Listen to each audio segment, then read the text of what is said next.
All right, guys. It's time to start talking about the offseason. I know we've got the finals coming up, and we're going to do finals post games because they've been fun to do, and we're going to do that. But the offseason for the Utah Jazz is coming up. We're going to talk about other teams as well. In the comments, let me know what teams you guys want me to talk about for the offseason. But today, we're going to talk about the Utah Jazz and what they're going to do and some of the different offseason moves we might see or maybe not see. But before we get started, make sure you like this video and subscribe to the channel, guys. Tell your friends, share it on social media. Guys, let's get started.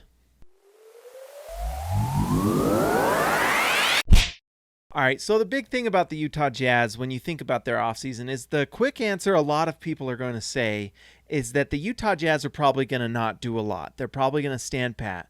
They have two All-Stars in Rudy Gobert and Donovan Mitchell. They have Bojan Bogdanovic, who's a high-level scorer who scores at an incredibly efficient level, one of the most efficient shooters in the NBA. And probably the easy answer for a lot of people for this team is, well, let's just keep it the same and let's just run it back. If Bojan Bogdanovic was healthy, then the Jazz, probably beat the Denver Nuggets. And I guess there is some truth to that. If you just run it back, you're ensuring yourself a season just like last season where you have probably a similar win rate, probably a 3-4 seed again in the playoffs. If Mike Conley plays great from start to finish and stays healthy, or everyone on the team stays healthy, maybe you can, get a 2 or a 3 seed and maybe crazy things happen and you figure something out, you win number 1. But that's not very likely. It's more likely if the Jazz stay with what they did, with Rudy Gobert and Donovan Mitchell and Conley and Bogdanovic, that they are going to probably be about where they were last season. Maybe a little bit better if they have better injury situations and the chemistry is a little better. And that wouldn't be like a bad plan for the Utah Jazz if you do that. If the Jazz end up doing something like that and then just kind of play around the edges, they can make some signings this offseason. For example, the Jazz have an mid-level exception they can use, and it's been talked about a lot, whether it's on SLC Dunk where I write or just in other sites and on Twitter and all these things. The likelihood is the Utah probably uses that MLE, whether they make trades or offseason moves or not, to pick up someone like Derrick Favors. Derrick Favors could come in to the Utah Jazz again, and I've heard from people online and different places that he likes Utah and would like to be back in Utah. I would honestly, if I were all you guys, I would just expect Derrick Favors to be on the Jazz next year, just to be honest, because I think he fits in with the culture. I think the Jazz organization loves him.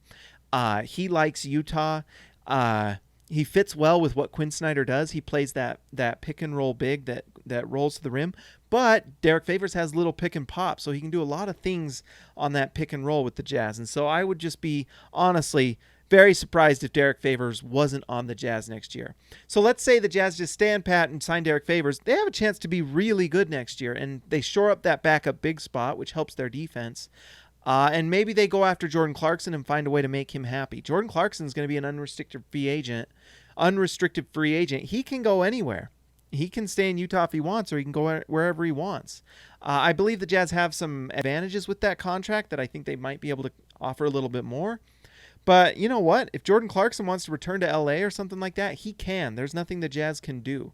So that's not a for sure thing.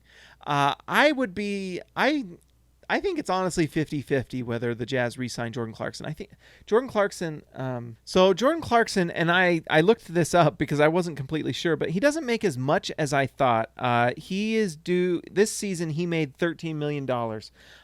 He might command more than that. We'll see. I could see Jordan Clarkson, though, getting about $15 million. And if the Jazz want to get him, because he's on their team, they can pay over. Because the Jazz are kind of capped out, but they can get someone like Jordan Clarkson, pay him a little more, maybe $15 million. I don't know if anyone else on the market is going to pay him that, and they could keep him. It's probably pretty likely that Jordan Clarkson is on the Jazz next year, just because the Jazz can outbid people, and I don't know what his market is going to be. Clarkson, we know what Clarkson can do. Big-time shooter and scorer, not a great defender. And honestly, there was some disappointment in those last 2 or 3 games in the playoffs. He just couldn't find a way to score the way the Jazz needed him. And so I don't know if the Jazz are going to want to pay more than like $15 million for him. But that's not what this is about. Could the Jazz make a trade, though? That's the question. Because I think the Jazz are at a bigger crossroads than people think. I think this Jazz team is got some big decisions to make, and they're not easy. The first big question, well, there's two questions. We'll talk, I guess let's talk about Mike Conley first. Mike Conley is on the expiring deal on the Jazz. He played pretty well for them, although it was a rough start to the season for him. Midway through, he got injured. By the time he came back from injuries and was kind of at 100%. It was close to All-Star break and over his slump, I should say. And that's when he kind of figured it out for Utah, was around that All-Star break. And from that point on, he played a high-level, efficient offensive game. His defensive game was okay at best, but his offensive game finally caught up. And there were times where Mike Conley was playing incredible. And so this is a guy that's on the final year of a big contract. And the question the Jazz have to ask themselves and answer really is what they want to do with him going forward. Do they want to just go another year with Mike Conley and just roll out that contract and see what they can do with him this year? Do they think that this upcoming season they can win the title, even though this season they kind of proved that maybe not? Or do they want to do something with that contract? I personally feel like the Jazz are probably going to do something. I think the Jazz need to look at what they are doing with Donovan Mitchell, because Donovan Mitchell is going to get a max contract, and the Jazz want to maximize everything they can with Donovan Mitchell.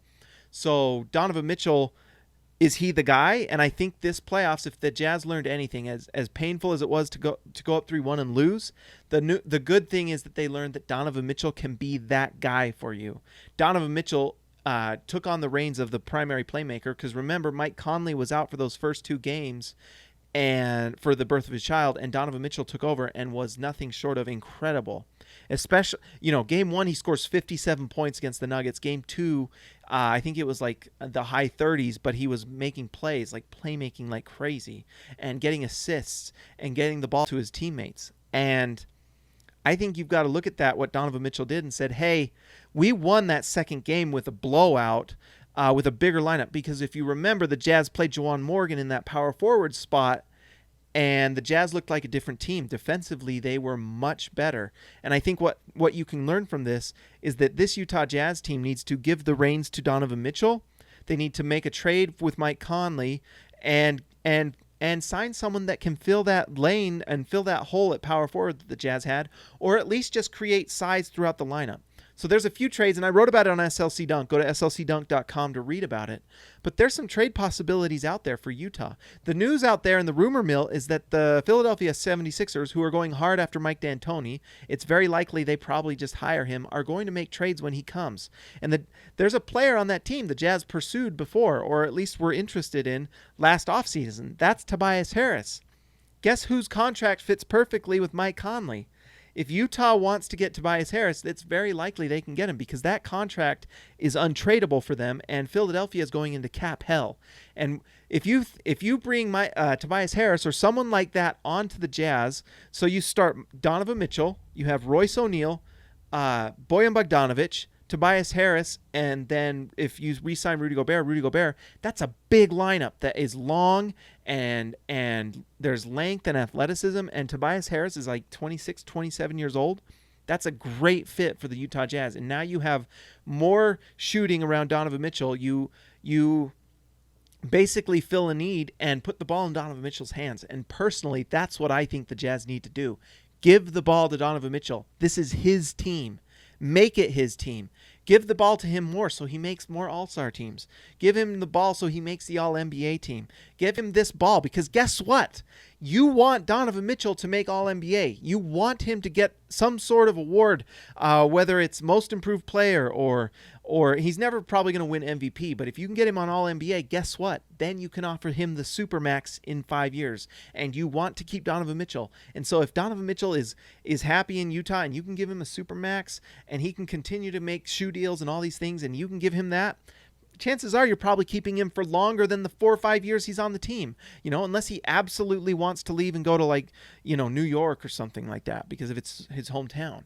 But Donovan Mitchell is very likely, if you get him all the money that he wants and all the promo deals that he's been looking for, he very well might sign in the long term. And guess what? He's worth giving the ball to. When a guy is your primary guy in the playoffs and he scores 57 points because Torrey Craig can't keep up with him, that's a guy you want to get the ball in his hands as much as possible. So if you can give the ball to Donovan Mitchell, he scores 30 points per game. You fill the perimeter with shooters like Tobias Harris, Bojan Bogdanovic, and Donovan Mitchell is dishing the ball to those guys, and they're scoring. That's a successful offseason, and you now have a perfect team makeup.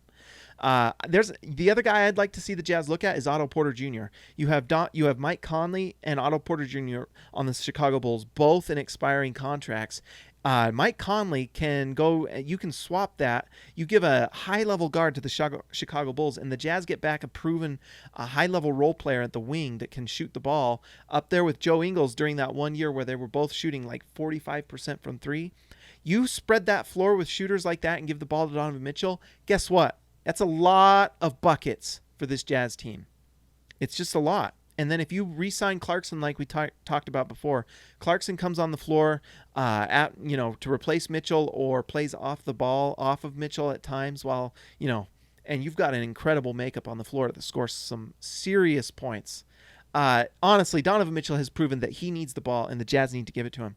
The other thing that we were going to talk about, one other trade possibility, and this is something not a lot of Jazz fans are going to want to hear, but Rudy Gobert is eligible for a Supermax. And the Jazz are not going to want to give Rudy Gobert a Supermax. I've thought about it before, whether he's worth it or whether he's not. Rudy Gobert is probably worth a Supermax in terms of just his impact on the game and ability to help you win the games. But you just can't give him a Supermax because of the play style. I mean, for example, if the Jazz go get Derrick Favors, let's look at it mathematically.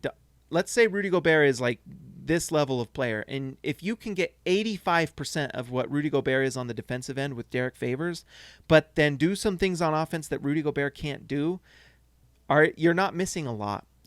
That defensive production from Rudy Gobert is out of this world, and as a pick and roll big, he creates points that just don't show up on the stat sheet. He really impacts the game, and he is a deserved all-star for many reasons. And obviously the defense is huge. But if you get 80 to 85% of that in Derrick Favors, and instead of having to pay $35 million to Rudy Gobert, and you get Derrick Favors for like $10 to $12 million with the mid-level exception or whatever it is, and I don't know the exacts. You can let me know in the comments if you're a contract person. But if you can get like 85% of the production for like 30% of the cost, that's called super efficiency. And so let's say if the Jazz trade Rudy Gobert, you can go out and do a lot of things. Maybe in the offseason, you can go get someone like Aaron Baines who spreads the floor. So maybe you have just an insanely spread floor around Donovan Mitchell, and then you have Derrick Favors as well, and you can now have maybe arguably one of the best offenses in the league.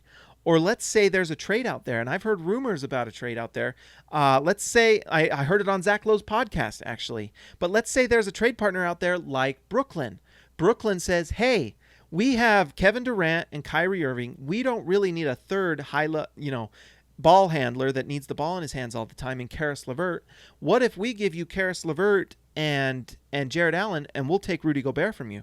That is like a home run trade for both sides, because you give a bona fide all-star and defensive player of the year to Brooklyn to pair with Kyrie Irving and Kevin Durant. That's a scary trio.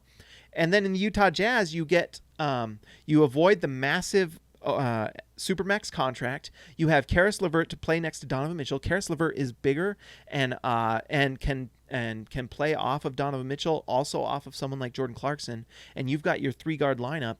And then maybe if you trade Conley and Rudy Gobert, you could have a lineup of something like Donovan Mitchell, Karis LeVert, Bojan Bogdanovic, Otto Porter, and Jared Allen. And off the bench, you've got Joe Ingles, Jordan Clarkson, Derrick Favors. You've got a monster team that is doing a lot of things. And Jared Allen is like Rudy Gobert, is like Diet Rudy Gobert, And sometimes Diet's pretty good. I'm a fan of Diet Mountain Dew more than